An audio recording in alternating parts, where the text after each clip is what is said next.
আপনি নিজেকে যদি প্রশ্ন করেন আমি কি পেলাম, সারা জীবন আমেরিকায় ছিলাম, সারা জীবন দুবাই ছিলাম, সারা জীবন সৌদি আরব ছিলাম, সারা জীবন ব্যবসা করেছি, সাগর নদী কত ভয়ঙ্কর ভয়ঙ্কর জায়গায় গিয়েছি ইনকামের জন্য, নিজে কি পেলেন? তিনটা জিনিস নিজে পাবেন। একটা হলো যা ইবাদত করেছেন, দুই যা দান সাদাকা করেছেন, তিন যা খেয়েছেন এবং যা বেড়াইছেন। সফর সফর করেছেন, নিজে নিজে দেশ ভ্রমণ করেছেন, ঘুরেছেন, এটা নিজে পেয়েছেন।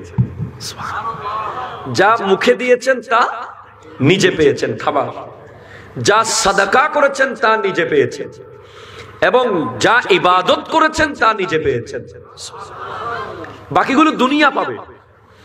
আপনার ব্যাংকে কোটি কোটি টাকা, কিন্তু আপনি এক টুকরো গোশত খাইতে পারেন না, কোন লাভ আছে? নাই। অথচ আপনার ইনকাম হলো মাত্র ডেলি 500 টাকা, রাত্রে গিয়ে আপনি মন ভরে একেবারে গরুর গোশত, ইলিশ মাছ, চিংড়ি মাছ দিয়ে খেতে পারেন, কোনো টেনশন নাই। ডাক্তার বলছে হুলুস্তুল খান, আপনার হার্ট পুরো ক্লিয়ার। ঠিক কিনা কথা কন?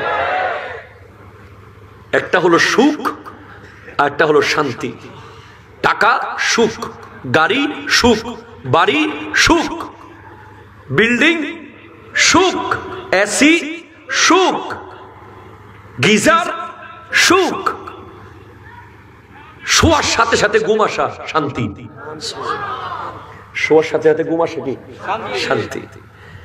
এখন শোয়ার আগে আপনাকে বসতে হয়েছে, আগে এত বড় ওষুধের বাক্স লইয়া, সেখান থেকে লেখা আছে এদিকে ঘুমের ওষুধ, একটা দিয়ে এখন আর হচ্ছে না, দুইটা লাগতেছে। কোন লাভ আছে? লাভ নাই। তাহলে প্রথম সর্বোচ্চ সর্বনিম্ন রিজিক হচ্ছে টাকা পয়সা, গাড়ি বাড়ি, আর সর্বোচ্চ রিজিক হলো সুস্থ শরীর। আপনার শরীরটা সুস্থ আছে মানে আল্লাহর জমিনের সর্বোচ্চ রিজিকটা আপনার কাছে আছে। এরপরে সর্ব উত্তম রিজিক হচ্ছে নেককার বিবি, নেককার সন্তান। যার বিবি নেককার, যার সন্তান নেককার, স্বামীর জন্য এই দুইটা উত্তম রিজিক। আর স্ত্রীর জন্য যার স্বামী নেককার, সন্তান নেককার। এরপরে পরিপূর্ণ রিজিক, যে রিজিকের মধ্যে কোনো কমতি নাই, একেবারে পরিপূর্ণ রিজিক হচ্ছে আল্লাহর সন্তুষ্টি। যার উপর আল্লাহ সন্তুষ্ট, তার কাছে আল্লাহর জগতের পরিপূর্ণ রিজিক আছে। এখন আপনি কি সবচেয়ে পরিপূর্ণটার পিছে ঘুরবেন না সবচেয়ে নিচেটার পিছে ঘুরবেন? আপনি যদি পরিপূর্ণটা কামাইতে চান, অটোমেটিক্যালি আল্লাহ সন্তুষ্ট হয়ে গেছে, মানে বিবি নেককার, সন্তান নেককার, শরীর সুস্থ, টাকা পয়সা বরকত কম হবে না। ঠিক কিনা জোরে বলেন তো? আল্লাহ বোঝার তৌফিক দান করুক, আমিন জোরে বলেন। খবরদার, আজকের মাহফিল থেকে শপথ করেন, এক পয়সা হারাম খাবেন না। শপথ করেন। কেন? প্রতিটা পয়সার জন্য একটা সাপ তৈরি হবে, প্রত্যেকটা পয়সার জন্য একটা বিচ্ছু তৈরি হবে। রিসেন্টলি আমি একটা বক্তব্য শুনেছি, আল্লামা সৈয়দ আহমদ শাহ সাহেব কিবলা মাদ্দাজিল্লুহুল আলী, যিনি হুজুর তাহের শাহ সাহেব কিবলার শাহজাদা, আল্লামা সৈয়দ আহমদ শাহ সাহেব কিবলা মুদ্দাজিল্লুহুল আলী, উনি একটা গবেষণা থেকে বলেছেন যে মাত্র 3 পয়সা। কয় পয়সা? আমাদের 1 টাকা হইতে কয় পয়সা লাগে? 100 পয়সায় মাত্র 1 টাকা হয়। 3 পয়সা যদি কেউ অবৈধভাবে ইনকাম করে, বা কেউ 3 পয়সা যদি কারো হক মেরে দেয়, কয় পয়সা? 3 পয়সা। আপনি আমার কাছে যদি 3টা পয়সা পান, বা আমি যদি আপনার কাছে 3টা পয়সা পাই, ওই 3 পয়সা না দিয়ে যদি আমি মরে যাই বা আপনি মরে যান, তাহলে হাসরের মাঠে 3 পয়সার বিনিময়ে ওয়াক্ত মকবুল নামাজের সওয়াব দিয়ে ফেলতে হবে 900 ওয়াক্ত।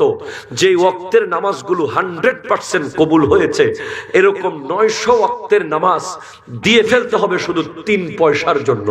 এবার আপনি বুঝেন যে লক্ষ লক্ষ টাকা মেরে দিয়েছেন, হাজার হাজার টাকা মেরে দিয়েছেন। এছাড়া আমরা তো বর্তমান সময়ে কাউকে টাকা দিছি মানেই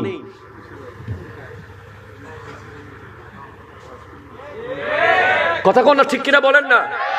সম্পর্ক যদি শেষ করতে চান টাকা দেন, অথচ হওয়ার দরকার ছিল কর্জে হাসানা। কেউ যদি কাউকে আল্লাহর ওয়াস্তে কর্জ দেয়, যতদিন পর্যন্ত কর্জদার কর্জ ফেরত দেবে না, ততদিন প্রতিদিন সাদাকার সওয়াব পাবে যিনি কর্জ দিয়েছেন।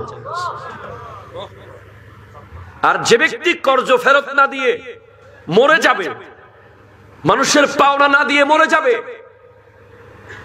নিজের মনে করে খেয়ে বসে আছে, তার জান কবজ হওয়ার সময় এত কষ্ট সে পাবে, কারণ ঋণের সাথে রুটা লটকে থাকবে। হাদিস অনুযায়ী রু সহজে বের হবে না।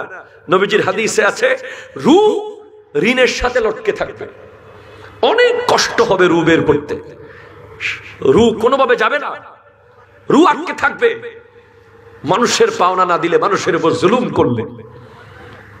আমরা তো আলহামদুলিল্লাহ নিশ্চিত মনে দোকান থেকে বাজার করি, নেন যা লাগে আপনি টাকা নেন, অসুবিধা নাই, আপনার সাথে দেখা কালকে হচ্ছে।